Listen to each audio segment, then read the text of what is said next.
बिस्मिल्लाहिर्रहमानिर्रहीम। Programme analysis today में मैं हूं साजिद शाह। नाज़रीन, आज जिन करंट इश्यूज़ पे हम बात करेंगे उनमें सबसे पहले बात होगी वकला गर्दी के हवाले से। जो हालिया 3 दिन पहले वकला का एक दफ़ा फिर झगड़ा हुआ पुलिस के साथ। कभी वकील पुलिस के साथ लड़ते हैं, कभी डॉक्टर्स के साथ लड़ते हैं, कभी इनका झगड़ा जुडिशरी के साथ होता है। तो यही क्यों बार बार झगड़ा करते हैं? इन्हीं के मसाइल बार बार क्यों बनते हैं? इन्हीं की लड़ाइयाँ क्यों बार बार हाईलाइट होती हैं? वकला की जानिब से कहा जाता है ये एक साजिश है, साजिश बनाई जाती है, जबकि बज़ाहिर ऐसी कोई चीज़ नज़र नहीं आती। इस पर बात करेंगे। इसके साथ साथ आज हम बात करेंगे जो इसी झगड़े लड़ाई को और इन मसाइल को कंट्रोल करने के लिए बार प्रैक्टिशनर एक्ट में कुछ अमेंडमेंट्स लाई जा रही हैं, वकला ही की जानिब से लाई जा रही हैं, वकला की बार काउंसिल की जानिब से लाई जा रही हैं। लेकिन उन्हीं अमेंडमेंट्स को मुकम्मल तौर पर प्रोटेस्ट किया जा रहा है, एक्सेप्ट नहीं किया जा रहा कुछ वकला की जानिब से। उसके पीछे क्या वजूहत हैं, कौन सी ऐसी अमेंडमेंट्स हैं जिनको एक्सेप्ट नहीं किया जा रहा? इसके साथ साथ जो बात करेंगे जो अब इन दोनों में कोरोना वायरस के दौर में जो मईशत तबाह हुई है, उस वक्त महंगाई से सताए हुए आवाम पर एक दफ़ा फिर पेट्रोल पंप हुकूमत की जानिब से गिराया गया है। अचानक से ये जो अनाउंसमेंट्स की गई है वक्त से पहले, ओगरा से इजाज़त लिए बगैर, वो जो 15 डेज़ के बाद जो पेट्रोलियम मसनूआत में तब्दीली होती है उसको बाला ताक रखते हुए 27 तारीख की रात को अचानक से अनाउंसमेंट की जाती है। अब इसके पीछे क्या वजूहत थी, कौन सी ऐसी इमरजेंसी थी, कौन सा ऐसा माफिया था जिसका प्रेशर गवर्नमेंट नहीं ले सकी? इन सारी चीज़ों पर बात करने के लिए अपने प्रोग्राम में दावत दी हमने साबिक assistant advocate general Punjab Khawaja Numan Haq sahab को। इनके साथ आज के हमारे दूसरे गेस्ट साबिक joint secretary Rawalpindi district bar association Umair Qadeer Malik sahab. आप दोनों को अपने प्रोग्राम में खुश आमदीद कहेंगे। सबसे पहले बात करेंगे, ये जो 3-4 दिन पहले दानियाल बुखारी जो रावलपिंडी बार एसोसिएशन के मेंबर भी हैं, इस्लामाबाद में प्रैक्टिस कर रहे हैं, उन्होंने एक दफ़ा फिर झगड़ा बना दिया पुलिस के साथ और उन पे FIR भी होगी। इसके बावजूद वकला दानियाल बुखारी को सपोर्ट कर रहे हैं और अदालतों में एक अजीब सी कैफियत बनाई हुई है। एक सिनेरियो कायम बनाया गया है कि वो जिस ASI के साथ झगड़ा हुआ है उसको मारेंगे या उसके साथ उससे इंतकाम लेंगे। तो ये क्या कर रही हैं वकला? फिर एक दफ़ा वो सारा सीन डॉक्टर्स वाला क्रिएट होने जा रहा है। बिस्मिल्लाहिर्रहमानिर्रहीम। शाह साहब, बहुत शुक्रिया आपका, बड़ा अहम पॉइंट पे आपने हमें बुलाया है। तो पहली बात तो ये जो आपने स्टार्टिंग में लिया वकला गर्दी, मैं जब भी आपके प्रोग्राम में आता हूँ तो ये मैं आपसे रिक्वेस्ट करता हूँ कि ये वकला गर्दी नहीं है, ना ही वकला गर्दी का आज तक कोई ऐसा वाक़या हुआ है कि जिसको हम वकला गर्दी कहें। अच्छा, एक मिनट, वकला गर्दी की डेफिनेशन ज़रा बता दें, है क्या? यही तो मैं ये तो आपको बतानी चाहिए। मैं तो कहता हूँ वकला गर्दी कहीं पे भी नहीं है। आप इस्तेमाल करते हैं वर्ड, तो डेफिनेशन भी आपको बतानी होगी। तो जहाँ तक इस मसले का इशू है दानियाल साहब वाला, तो ये तो पूरी दुनिया ने वो सोशल मीडिया पे वायरल हुई है जो तस्वीर, जो वीडियो, वो आपने खुद देखी है कि किस तरह high handedness of a policeman, जो उसने अपनी वर्दी का, देखें जो सोशल मीडिया पे जो वायरल हुई है वो कोई भी शख्स, वो एक आम शख्स हो जाए, मैं ये नहीं कहता कि वो दानियाल साहब ही हो तो तभी ये एक्शन हो, आम शख्स को भी फंडामेंटल राइट्स हैं उसके under the constitution of Pakistan 1973। किस तरह एक शख्स जो पुलिस की वर्दी में है अपने अख्तियारात से तजावुज़ करते हुए एक शख्स को जो उसको सिर्फ रोक रहा है कि इस ये जो ड्राइवर है, ट्रक ड्राइवर है, मिस्त्री है, मजदूर है, व्हाटसोएवर जो भी है, कि यार इसको आप मार रहे हैं, सरेआम उसकी तजलील कर रहे हैं, ये इंसानियत की तजलील है। मारा नहीं था, उसको रोका हुआ था, उससे बात की जा रही थी, उसको ठुडे मारा उसने। अगर वीडियो क्लिप है तो आप, अगर है तो आप उसको देख लें। सबसे पहले उसने उस ड्राइवर को ठुडे मारे हैं। ठुडे मारने के बाद ये जो वकील साहब थे इन्होंने जाकर उसको सिर्फ पूछा कि under what provision of law, कौन सा लॉ, कौन सा पुलिस रूल्स तुम्हें ये इजाज़त देता है कि तुम अपनी अदालत इधर ही लगा दो, चौकों में, चौराहों में, और लोगों को मारो सिर्फ इसलिए कि तुम्हें यकीन है कि तुम पुलिस की वर्दी में और तुम्हें कोई वापस हाथ तुम पे उठाएगा नहीं। अगर यही शख्स वर्दी में ना हो, मुझे किसी बच्चे को थप्पड़ मार के दिखा दिए। फिर आप उसके बाद ये देखें कि जब वकील साहब ने उसको रोकने की कोशिश की, फिर उसने क्या किया, जो थ्रेटनिंग, जो सबसे बड़ी वायलेशन ऑफ लॉ है, जिसकी वजह से आपको पता है कि कंटिन्यूसली में ये हुआ है। जैसे वो एक इंसिडेंट लाहौर वाला था हुआ, वो छोटे छोटे बच्चे और उनके माँ बाप को मार दिया गया, कराची में हुआ, सेम उसने रिपीट करना था। उसने जब किस प्रोविजन के तहत उसने उस वकील साहब पे पिस्तौल निकाला, वो तो शाह साहब ने देखा है। कि जब उसने पिस्तौल निकाली तो सेकंड मूवमेंट में उसने क्या करना था, मारना था ना उसको।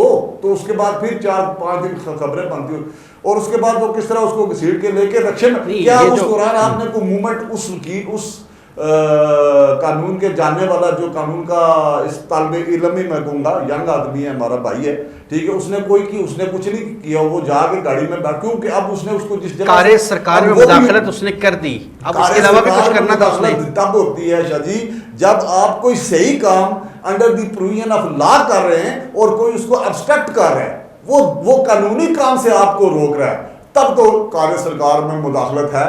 लेकिन अब एक बंदा गैर कानूनी कपड़े पहन के गैर कानूनी काम कर रहा है, तो क्या उसे पूछा नहीं जाएगा? अच्छा, ये इत्तेफाक ऐसे क्यों होता है? एक मिनट सुने ना, अब सुने, अब क्या हुआ, अब उसने उसको कहां से पकड़ा? यूनिफॉर्म, वो भी यूनिफॉर्म है। और एंड ये इसमें एपेक्स कोर्ट की एक जजमेंट है कि वकील साहब when he is in uniform और आपने उसको गिरबान से पकड़ाया, गन पॉइंट पे अगवा किया है, उसका वॉलेट छीन लिया है, उसको जाके रिक्शे में बिठा दिया, उसके बाद थाने लेके चले गए, ये सारी प्रोसीडिंग किस प्रोविजन के तहत है? मेरा क्वेश्चन सिर्फ एक है, हमारा पुलिस से ये उसका नहीं है। अब सुने, अब ये 70-80A का FIR थी होनी चाहिए, इसमें तो फिर बार एसोसिएशन जाहिर बात है वो मेंबर है, और एक बार ना भी हो जी, एक आम शख्स हो, वकील साहब ना भी हो, क्या उसको किसी पुलिस ऑफिसर है, कांस्टेबल है, जो भी है, उसको ये परमिशन है कि वो किसी शख्स को उठा के गन पॉइंट पे सामने, और वो भी शख्स भी जिसका तल्लक शोबा वकालत से हो, कानून से हो, तो अगर उसके खिलाफ FIR हुई है, एक छोटा सा सवाल मुझे सिर्फ बता दें, ये पुलिस गर्दी है या वकला गर्दी है? इसको सिर्फ मुझे, ये पुलिस गर्दी है कि जब आपने कहा था ना वकला गर्दी, पुलिस गर्दी की डेफिनेशन सेम यही है। और कल आपने वो पेशावर वाला वाकया देखा, क्या किया उन्होंने, किस तरह एक इंसान इससे बड़ी तजलील हो गया कि नंगा करके उसकी वीडियो बना के वायरल कर। देखिए वो हुआ, उस पर एक्शन हुआ, जहां जो चीज़ गलत हो रही है उस चीज़ को डिस्कस किया जाना चाहिए, उसको होना चाहिए। यहाँ पर मैं यही चीज़ कह रहा हूँ कि हर दफ़ा ऐसा इत्तेफाक ही क्यों होता है कि अगर कोई एक्शन हो रहा है तो वहाँ से वकील ही नहीं गुजरना था और वकील ही नहीं एक्शन लेना था, कोई डॉक्टर या किसी और प्रोफेशन से कोई शख्स वहाँ से नहीं गुजरा, उसने ये हरकत नहीं की, ये वकील ही क्यों इस चीज़ में जिसे कहते हैं पंगा लेते हैं या जानबूझ के अपने आप को इन्वॉल्व करते हैं इस तरह के मामलों में? लोगों के हकूक को प्रोटेक्ट करना, या अगर कहीं पे फंडामेंटल राइट्स की खिलाफ वर्जी हो रही है किसी शख्स की, तो अगर वहाँ पे बोलना ये पंगा है, तो ये पंगा तो हम लेते रहेंगे, बार बार लेते रहेंगे। आप अलग ऐलान कहते हैं, कानून तोड़े, आईन कोई तोड़े और हम उसके खिलाफ ना बोलें, ये पॉसिबल ही नहीं।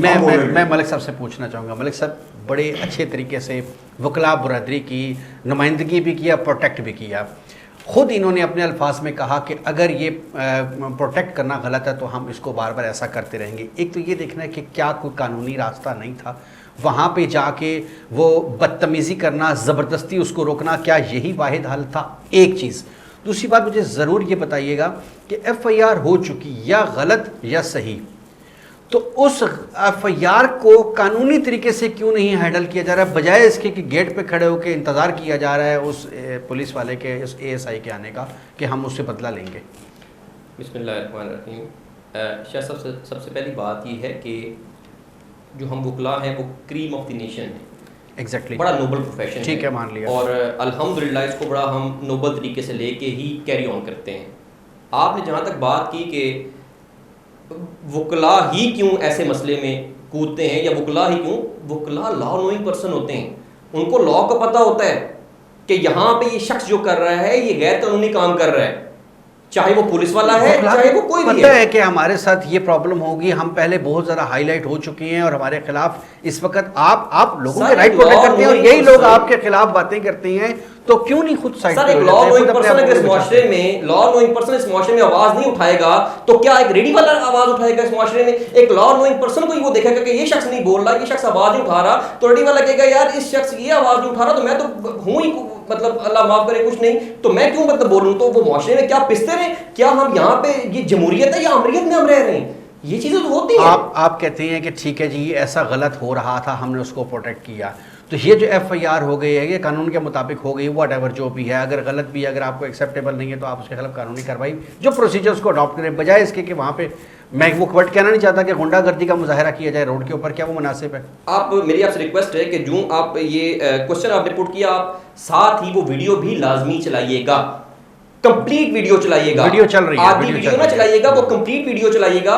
फर्स्ट ऑफ ऑल उसमें आप देखेंगे कि एक शख्स जो है, जो पुलिस की यूनिफॉर्म में है, उसने एक शख्स को गिरेबान से पकड़ा हुआ है, और वो गरीब शख्स उसके पांव में जूती में, वो उसने उसको गिरेबान से पकड़ा हुआ है और उसको थप्पड़ मारने की कोशिश कर रहा है, और वो शख्स उससे आगे से इंतहाई अजाना रवैये में उससे आगे से बात कर रहा है। एक वकील साहब आते हैं, वो कहते हैं कि यार इस शख्स के साथ आप ऐसे ना करें, आप ऐसे गैर कानूनी आपका काम है, आप नहीं कर सकते।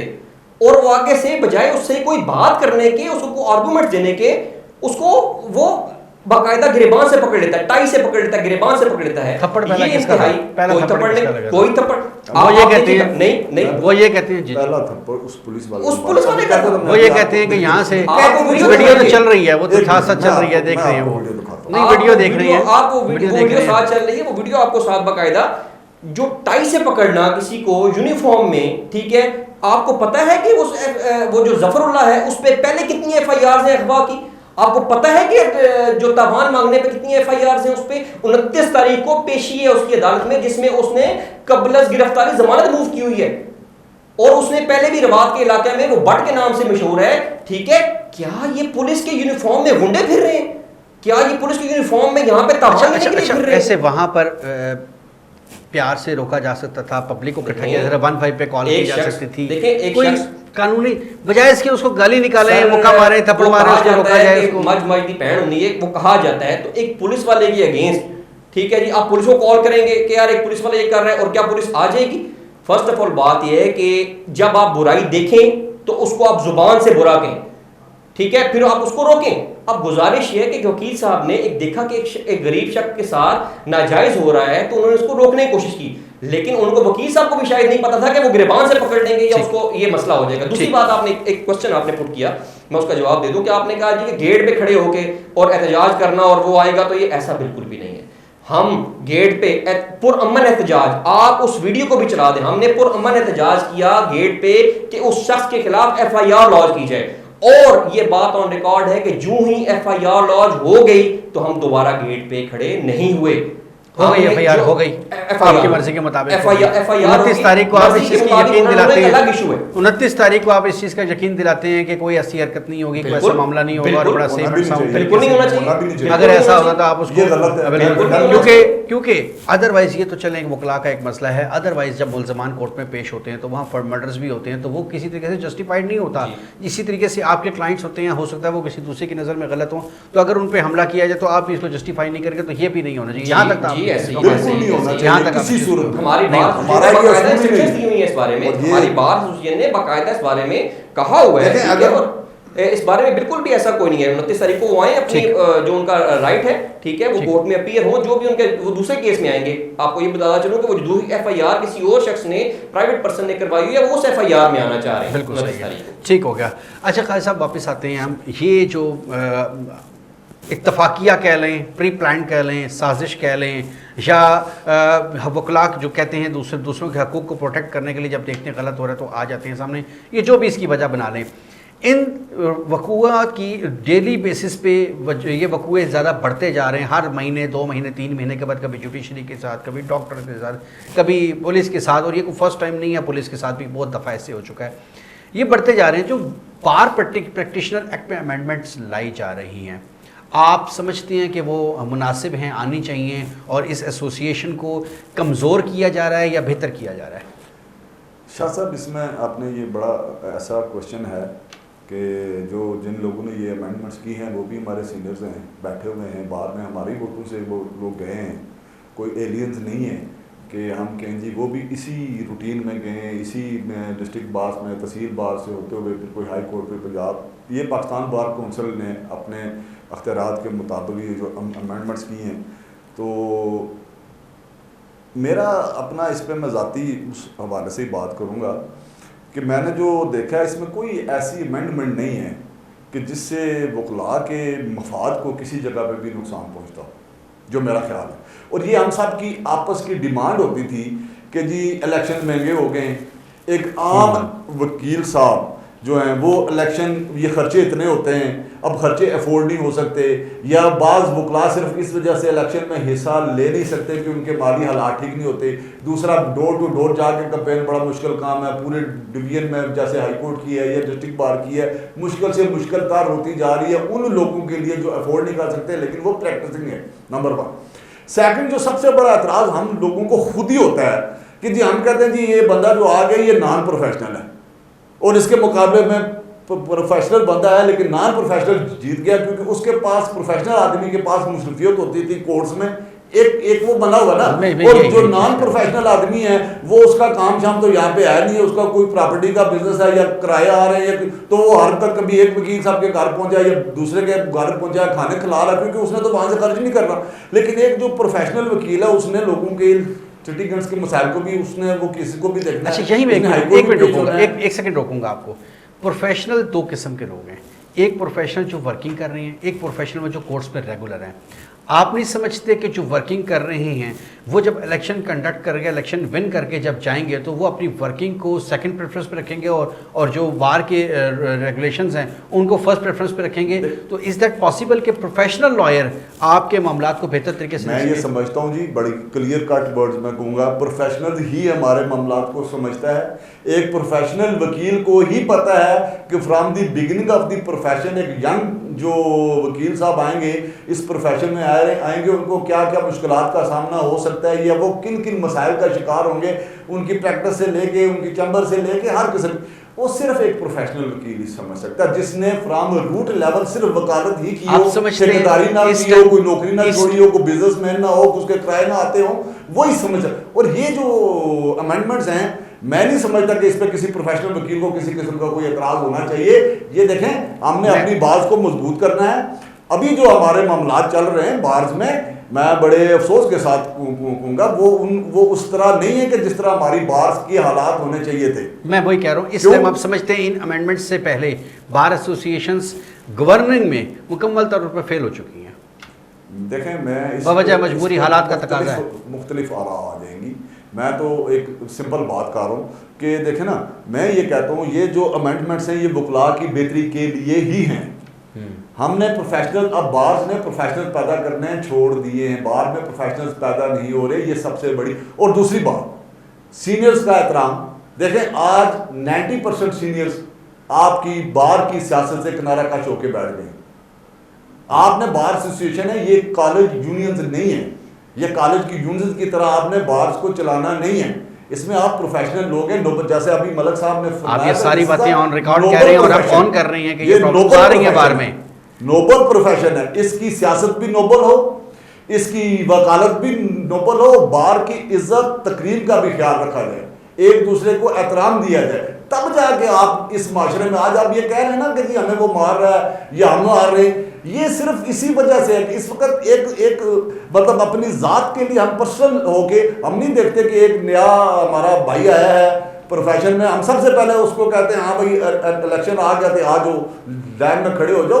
ये चीजें जो हमने पैदा कर दी हैं इसको खत्म करना होगा। और उसके लिए मैं बड़ी वाज़ेह तौर पर कहता हूँ कि हमें नए आने वाले दोस्तों के लिए प्रैक्टिसिंग माहौल पैदा करना होगा। बाज के अंदर ग्रुप बंदी, सियासत, इसको निकालना होगा। ये प्रायोरिटी नहीं है। जब एक बंदा 18-20 साल पढ़ के आता है तो वो सियासत करने बाहर में नहीं आता, या ग्रुप बनाने के लिए नहीं आता, या पढ़ने के लिए आता है, नहीं, वो वकालत करने के लिए आता है। तो हमें बाहर में वो माहौल पैदा करना है जो अभी मैं समझता हूँ अभी रिसेंटली नहीं है। ठीक है, कि जिसमें सरदार साहब खान साहब जैसे, रब नवाज नून साहब जैसे, अलियास सिद्दीकी साहब जैसे, शेख अलियास साहब जैसे, मौलवी साहब जैसे, बाबर अवान साहब जैसे वकील पैदा हों, हमने वो माहौल बनाना है। बिल्कुल ठीक हो गया। मैं वही कह रहा हूँ, आप सेकंड करेंगे?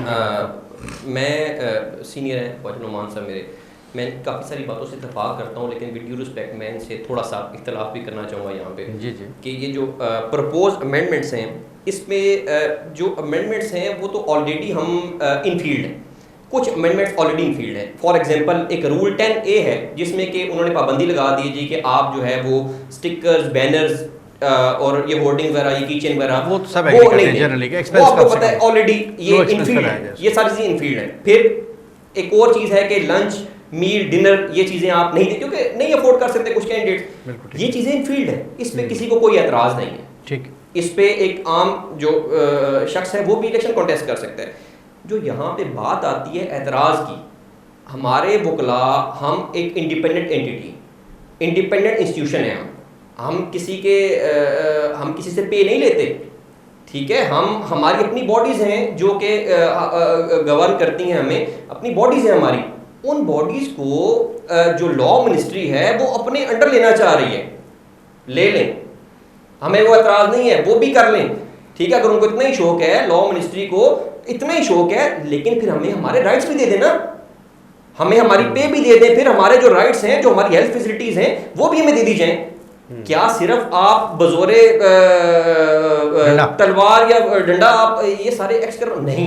अब उसमें क्या है कि एक इनके जो एक रूल 175 आई है, जिसमें कि इन्होंने कहा जी कि ये जो प्रेसिडेंट होंगे जो कि इलेक्ट होंगे विदिन 4 मंथ्स वो क्या करेंगे कि चेयरमैन इलेक्शन बोर्ड का तकर्रुर करेंगे, और वो चेयरमैन इलेक्शन बोर्ड जो है वो होगा लॉयर्स में से ही, एक्स प्रेसिडेंट होगा कोई भी जिसकी प्रैक्टिस 15 ईयर्स और अबव हो, ठीक है, बड़ी अच्छी बात है। फिर उन्होंने लेकिन जो आगे काबिल एतराज़ बात कह दी, वो ये कह दी कि वो जो चेयरमैन इलेक्शन बोर्ड बनेंगे वो रिक्वेस्ट सेंड करेंगे जो डिस्ट्रिक्ट जज हैं उनको कि जी जो इलेक्शन कंडक्ट कराए जाएं वो थ्रू एक अपनी आप ज़ेरे निगरानी वो इलेक्शन कंडक्ट करवाएं।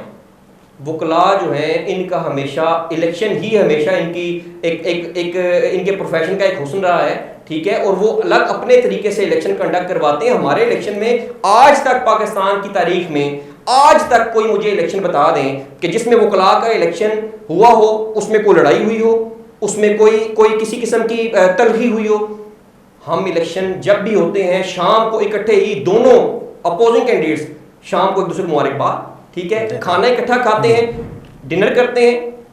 सबसे अगर कोई न्यूट्रल शख्स आ जाए, आपका रिटर्निंग ऑफिसर बन जाए, आपका चेयरमैन बन जाए, आपका हेड बन जाए उस चीज को, सर अंडर बेस कैपेसिटी वो आ जाए, स्पेशल ऑर्डर्स कैसे स्पेशल ऑर्डर्स में आ जाए? स्पेशल ऑर्डर्स हमारे राइट की दफा स्पेशल ऑर्डर्स कहां चले जाते हैं? नहीं, अंडर वर्ड कैपेसिटी आप कह रहे हैं, वो तो लॉ बन रहा है हमारे, वो देखें तो रूल बन रहा है ना, लॉ में देखें इस लॉ के साथ बड़ा अच्छा था कि इस 175 आई के साथ 175 जे भी अगर बना देते जिसमें कि वो जो लॉयर्स के जो राइट्स हैं वो भी डिटरमिन कर देते, तो हम कहते हैं कि बड़ी अच्छी, आप इसको रोकने की बजाय उसकी प्रोटेस्ट करें, उसकी डिमांड करें ना, वहां तक तो ठीक है। नहीं, ऐसे नहीं है सर।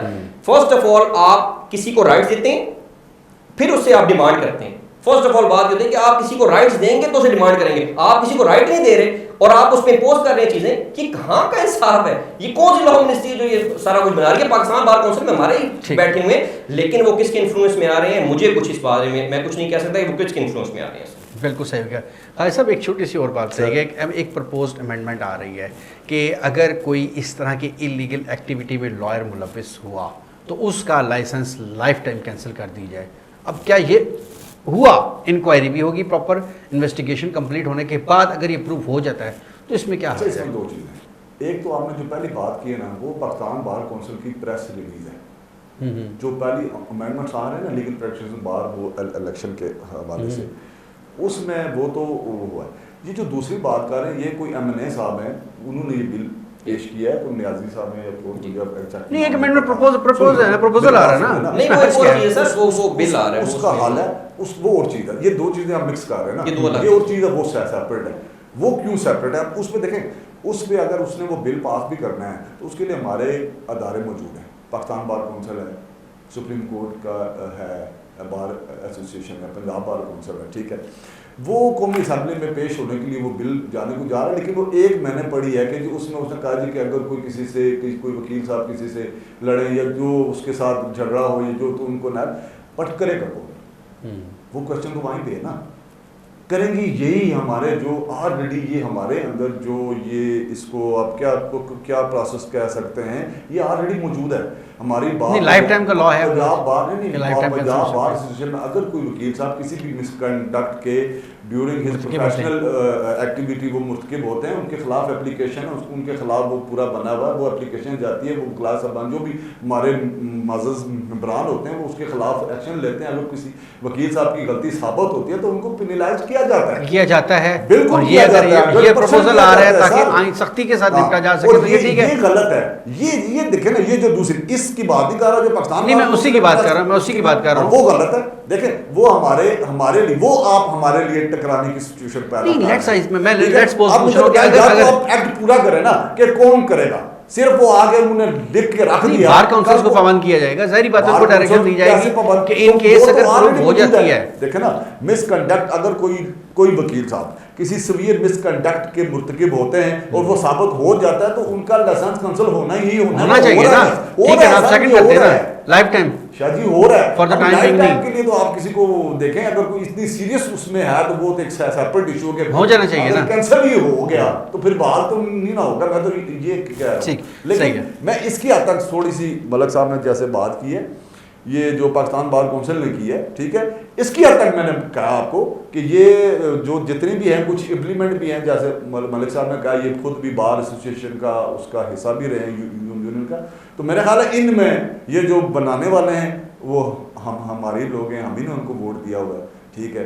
तो बार की बेहतरी के लिए यंगस्टर्स वकलाओं को, मेरा सिर्फ इस पे एक पॉइंट मैं बात करके बात ख़त्म करूँगा कि हमने बार में वकला को वकालत का माहौल देना है, सियासत का नहीं। That's it. बहुत ज़बरदस्त, बहुत अच्छा मैसेज दिया जा गया आपकी तरफ से, क्योंकि माहौल थोड़ा सा किसी और तरफ चला गया और जिसकी वजह से ये बात सही है, झगड़े, ये बात सही है। फसाद क्यों है? डिप्रेशन है, इन एंजाइटी है। केस जिस तरह भी डॉक्टर्स वाला Anxiety इशू हुआ है। था, प्रॉब्लम्स आ भी गई तो सीनियर्स बैठ के उसको रिजॉल्व करते हैं, उसका वे आउट तय करते आपका हैं, ना कि रोड के ऊपर जाते हुए शादी और बाइक मा- के ऊपर जाते हुए और नारे लगाते हुए और बदतमीजी शादी करते हुए हमारा वहां पे सीनियर जाते हुए हमसे सारा कुछ। दूर चला गया है क्योंकि हम सीनियर्स को वो एहतराम दे नहीं पा रहे। मैं आपको बड़ा क्लियर ये मैसेज है मेरा, Moralities की प्रॉब्लम है। सीनियर्स को एहतराम दें, अपनी बार एसोसिएशन के जो नुमाइंदे हैं उनको एहतराम दें। हम तो वो लोग हैं कि अगर 1 साल की मेरी प्रैक्टिस नहीं होगी तो मैं प्रेसिडेंट बार के बारे में बात करते हुए झिझक ही नहीं महसूस करता। ये आपकी अदारों को तबाह कर देगी। आए मिल के बैठे, सीनियर्स को एहतराम दें, रूल्स एंड वकालत करें। रेगुलेशंस होने चाहिए, उनको Yes, फॉलो भी होना उसके बगैर चाहिए। कुछ भी नहीं। बिल्कुल ठीक है। आखिरी फेज़ की तरफ हम तेज़ी के साथ बढ़ेंगे। गवर्नमेंट की जो अभी रिसेंटली पॉलिसीज़ हैं उसके हवाले से एक दो चीज़ें छोटी छोटी डिस्कस करेंगे।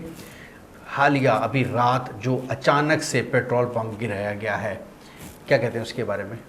सर इंतहाई कंडेमेबल चीज़ है जी, ठीक है, इंतहाई काबिल मजम्मत इसको मैं कहूँगा कि जिस तरीके से ये नोटिफिकेशन किया गया और जिस तरीके से कीमतें बढ़ाई गई कि विद इन 1 आवर, ठीक है, ये कीमतें बढ़ा दी गई। ठीक है, ओगरा की गवर्नमेंट के पास ओगरा से बगैर पूछे इस तरीके से 15 दिन के बाद वो जो रिवाइज होती है चीज़ें, क्या ये इख्तियारात हैं? सर समरी आती, समरी पे बाकायदा डिस्कशन होती, उस पे बाकायदा डिटेल्स लिखी होती हैं कि ये उसकी प्राइस थी, ये हाइक हुई, ये डिक्रीज हुई, ये इंक्रीज हुई, सब कुछ उसमें होता है। उसके बाद वो इंक्रीज कर देते।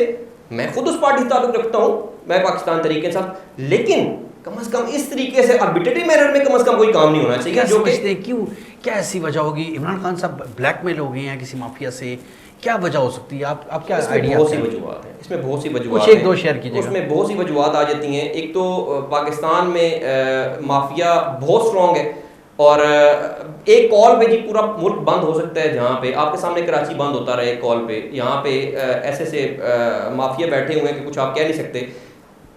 ब्लैकमेलिंग हर जगह पे हर वक्त मौजूद रहती है और शायद हमारे हुक्मरान भी उस ब्लैकमेलिंग में आ जाते हैं, मसलियत का शिकार हो जाते हैं, ब्लैकमेलिंग में आ जाते हैं। ठीक है, और अगर एक शख्स बात की जा रही है, तो वो चल भी नहीं सकता। एक बात चल रही है आजकल, बिल्कुल सही कह रहे हैं आप, कि जब ये पेट्रोल की कीमतें कम हुई, पेट्रोल मिलना बंद हुआ, तो लोगों ने, इमरान खान साहब ने कहा था कि आप इस इशू को मैं खुद देखूंगा, और जब खुद देखा तो फिर ये देखा। क्या ऐसी गवर्नेंस होनी चाहिए? सर बात ये है कि अब ये तो आज इनकी जो प्रेस कॉन्फ्रेंस है, जो वज़ीर पेट्रोलियम है उनकी प्रेस कॉन्फ्रेंस है, अब सामने आएगी, वो उसमें बताएंगे कि क्या रीज़न्स थी ठीक है, अभी तो हम हवा में बातें कर रहे हैं ना, हमें तो सिर्फ अभी इतना ही पता है कि जी रात को उन्होंने पेट्रोल की कीमतें ज्यादा कर दी और इतनी ज्यादा कर दी। अब उसके पीछे रीजंस क्या है वो सारी एक प्रेस कॉन्फ्रेंस होगी, ये कहना बड़ा प्रीमेच्योर है। डिस्कस भी करेंगे, ठीक है, अगले प्रोग्राम में जिस तरह भी हम डिस्कस भी करेंगे कि क्यों हुई, कैसी हुई, ठीक हुई, गलत हुई, ये जिस तरह भी हम इंशाल्लाह डिस्कस करेंगे, क्यों हुई, कैसी हुई, ठीक हुई, गलत हुई, ये भाई साहब आप समझते हैं इमेच्योर पार्टी के इमेच्योर डिसीजंस है, कभी पहले ऐसा हुआ हिस्ट्री में? इस मुल्क में तो सरेआम गोलियां मार दी गई लोगों को, 30-35 लोग मार दिए गए, कुछ नहीं हुआ। यहाँ पे सरेआम ये इधर शराय उधर ये मुल्क कराची में आपने क्या किया, आपने तो ये कोई ऐसी, मैं नहीं समझता कोई ऐसा अमल है जिसको अब सर बुकला को जिंदा जला दिया गया, बुकला को जिंदा जला दिया गया, इससे बड़ी क्या बात, जिंदा जला दिया गया, बुकला को जिंदा जला दिया गया, इससे बड़ी क्या बात है? मैं आपको एक बात बताऊं, देखिए एक घर चलाना हो ना जिसमें एक बीवी और 2 बच्चे हों, उसको चलाना भी बड़ा मुश्किल होता है। फिर एक मुल्क चलाना जिसमें अदारे भी हैं, जिसमें आपकी अपोजिशन भी है, जिसमें आपका सुथरे बेमहार मीडिया भी हो, ठीक है, और बहुत सारे इस किस्म के इश्यूज आपके सर कुछ भी नहीं हुआ सर कुछ, और फिर सोशल मीडिया तो मैं नहीं समझता सर ये इतनी जितना हाइप क्रिएट हुआ है कल से सोशल मीडिया पे। देखें जनवरी में पेट्रोल की कीमत थी 116 रुपये, आपको भी याद होगा, चेक कर रहे हैं, बिल्कुल ऐसे ठीक है, अभी वो गई है 100 पे। अब और इस वक्त मैं आपको एक और बात बता दूं, ये सिर्फ और सिर्फ आप अपने मुल्क में एक ऐसी फजा पैदा कर, अनसर्टेनिटी की वो जो फजा पैदा कर रहे हैं ना ये सोशल मीडिया को यूज करके या आपके सियासी मुखालफिन, ये जस्ट ये है और कुछ भी नहीं। कौम को बिजी रखा हुआ है। मैं नहीं समझता कि कौम के लिए कोई इतना बड़ा, कौम अगर जनवरी में 117 रुपये पेट्रोल खरीद रही थी तो फिर 74 पे भी किसी खान साहब ने किया है, और आज अगर वो 100 रुपये पे गया, अब जारी बात है, वो जैसे मलिक साहब ने फरमाया कि अभी वो आज बल्कि उमर अयूब साहब ने भी जो बात नहीं, की है, आप ये तो कहते मैं ये हैं समझता ये हूं एक 100 रुपये पे चला गया, ये 125 पे अगर अगले हफ्ते इस चला वक्त जाए भी तो कोई ऐसा इशू मैं आपको नहीं एक है, और बात कोई शाह प्रॉब्लम नहीं है। जी, कोई इशू नहीं शाह जी, आप चेक कर लें पाकिस्तान में जो पेट्रोल की इस वक्त एशिया में साउथ, ये मैं अपनी बरसगीर कंटिनेंट की बात करूं, सबसे कम कीमत पर लीटर पेट्रोल की पाकिस्तान में है। चेक कर लें, अगर चेक नहीं है तो मैं इसको कंडेम करूंगा। 100 रुपया अभी भी सबसे कम है, इंडिया में ज्यादा है, बांग्लादेश में 154 है, ठीक है, और इसी तरह लिहाजा मैं इसको इतना इशू नहीं समझता। सिर्फ अगर सियासी मुखालफिन के पास मैं एज आ मतलब उसमें बात करूं एक शहरी की, एक आम शहरी कि सियासी मुखालफिन के पास तो एक बहुत बड़ी ये हो सकती है और वो कर रहे हैं और रात से वो कर रहे हैं। इस वक्त मैं समझता ये हूं कौम जो कोई परेशान इशू है नहीं। इस वक्त, आप देखें पेट्रोल की कीमत कम आई, शादी पेट्रोल की कीमत जब कम हुई उस वक्त के बावजूद किराए कम नहीं हुए दुकानों के, मार्केटों के, और उसके गाड़ियों के किराए कम नहीं हुए, शाय खुर्दनोश की चीज़ें कम नहीं हुई, अब रेट बढ़ गया, अब उनकी चीज़ें और डबल हो जाएंगी, मईशत पहले तबाह हो चुकी है। तो इस वक्त खान साहब को फैसला करना चाहिए था। खान साहब ने जो फैसला किया होगा शायद ही वो भी ब्रेन बैठे हैं ना लोग, ठीक है। मैं ये समझता हूँ कि इस वक्त भी जो मुल्की मामलात में इतने सख्त लॉकडाउन के बावजूद लोगों को अल्लाह रब्बुल इज़्ज़त ने रिज़्क़ भी दिया है, रोजगार भी दिया है, निज़ाम भी चल रहा है, मुल्क भी चल रहा है, पूरी दुनिया ने सब निज़ाम तो चलता है, जो मर गई हैं, जो सफेद पोश बेनकाब हो गए हैं, वो तो नजर नहीं आ रहे, हर बंदे को, किसी को नजर नहीं आ रहे हैं। जनवरी में अगर एक चीज 117 रुपए थी, फिर वो 74 पे आई है। अब ये इसका जो निजाम चलना वो आलमी मंडी के साथ चल रहा है। 117 रुपए जिस वक्त थी उस टाइम लोगों को घर को चूल्हा चल रहा था, मईशत चल रही थी, अब मईशत रुक गई है, मईशत तबाह हो चुकी है, अब 100 रुपए भी वारा नहीं आ रही जो हालात जा रहे हैं। कोई चीज रुकी भी है तो ये तो अल्लाह रब्बुल इज़्ज़त की तरफ से एक डिजीज आई है, एक वायरल डिजीज है जिसने पूरी दुनिया को ब्लॉक करके रख दिया। आपने उसके बावजूद भी आपको हर तरीके से गवर्नमेंट ने फैसिलिटेट की है, कोशिश की है उसने। देखें हम तरक्की याफ्ता नहीं है, हम तरक्की पजीर मुल्क है। घर का 4 बंदे कब तक हम तरक्की पजीर रहेंगे और मार खाते रहेंगे? आप क्या समझते हैं? मैं अपने थ्रू ना, मैं अपनी जात की बात करूं, जिस दिन मैंने अपने आप को ठीक कर लिया था उस दिन ये मुल्क ठीक होगा। जिस दिन मैं कहूंगा आप दोनों ठीक हो उस वक्त उस तरीके से ये कभी ठीक नहीं होगा। First start from my on self. अगर मैंने कुछ करना है, मैंने इसको करना है ना, तो मुझे गवर्नमेंट को गालियां नहीं देनी, मैंने किसी और को, किसी इंस्टीट्यूशन को गालियां नहीं देनी, और मैंने काम करना है। मलिक साहब आखिरी बात बताइएगा, गवर्नमेंट के हम निवाला हम प्याला लोग नाराज़ हो रहे हैं क्या? और रोमर से आ चुकी हैं कि गवर्नमेंट नाकाम हो चुकी है, जिस तरह के कुछ फैसले आ रहे हैं, कुछ यू टर्न्स आ रहे हैं, आप 5 साल पूरा होते हुए देख रहे हैं, क्योंकि रोमर्स ये आ रही हैं कि अब वक्त ख़त्म हो चुका है। रूमर्स तो जब से ये गवर्नमेंट आई है ना जी, तब से ये रूमर्स ऐसे ही हैं, और ये गवर्नमेंट चल रही है, ये गवर्नमेंट अपनी पॉलिसी भी बना रही है, सारा कुछ है, इत्तेहादी आते रहते हैं, इत्तेहादी जाते रहते हैं। ये पिछली गवर्नमेंट से भी होता रहा है, इतना वावेला उस वक्त नहीं हो रहा था, उसकी वजह शायद ये है कि उस वक्त मीडिया सेल इतना स्ट्रांग नहीं था। अब तो आप PMLN का मीडिया सेल देख रहे हैं, बहुत स्ट्रांग है, जो कि बाकायदा उन्होंने हायर की है, जिनकी बाकायदा मीटिंग्स होती हैं बड़े बड़े हॉल्स में, ठीक है। PPP का मीडिया सेल, हर एक मीडिया सेल, अब ये चीज़ें आ गई हैं सोशल मीडिया पे, तो इस वजह से फील होता है कि शायद पता नहीं कितनी बड़ी क़यामत आने वाली है, पता नहीं कितनी बड़ी बात हो गई है। एक बात को क्रिएट करके और सेल्फ क्रिएटेड करके वो सब कुछ कर देते हैं, ठीक है। तो ये सब कुछ सर चलता रहता है, ये गवर्नमेंट का हिस्सा होता है। बातें बहुत सारी थी, चीज़ें थी जो रिपोर्ट होने वाली थी, लेकिन प्रोग्राम का वक्त ख़त्म हो गया है। इंशाल्लाह अगले प्रोग्राम में फिर इंशाल्लाह इस टॉपिक को मजीद आगे लेके चलेंगे, क्योंकि पॉलिसी से कुछ चीज़ों मेरा ज़ाती भी इख्तलाफ है और लोगों में इख्तलाफ है, लेकिन बातें इस टॉपिक पे बड़ी अच्छी डिबेट हो रही है लोगों वाले पे, और हमें भी लोगों को एजुकेट करना। शादी जैसे आपको अल्लाह ने इज्जत दी हुई है, तो लोगों को बताएं, हमें अपना फर्ज अदा करना है, ना कि हाइप क्रिएट करना। बिल्कुल सही है। आप दोनों मेहमानों की तशरीफ आवरी का बहुत शुक्रिया जी। नाज़रीन, प्रोग्राम का वक्त ख़त्म हो जाता है, अगले प्रोग्राम में फिर मुलाकात होगी, तब तक के लिए इजाज़त दीजिए, अल्लाह हाफ़िज़।